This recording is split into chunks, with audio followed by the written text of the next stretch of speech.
Oh, hey. Hey, Coco. Was je niks opgevallen aan mijn deur? Oh, nu je het zegt, ja. Wat ben je aan het doen? Ik was gewoon, landschapskunst aan het waarderen. Oh, wat een wonderlijk tijdsverdrijf. Ik ben zelf een groot bewonderaar van Pierneefs geometrische landschapsstudies uit de jaren 20. Wie is jouw favoriete schilder? Hitler?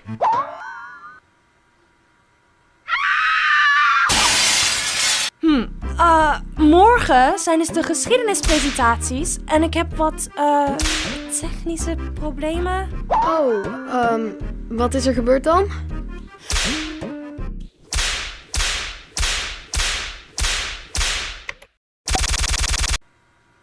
Heb je geprobeerd hem opnieuw op te starten? Maar toen dacht ik, hey, Maya zit altijd achter de computer, dus zij weet waarschijnlijk alles van presentaties maken. Dus, wat dacht je ervan om vanavond gezellig samen te werken?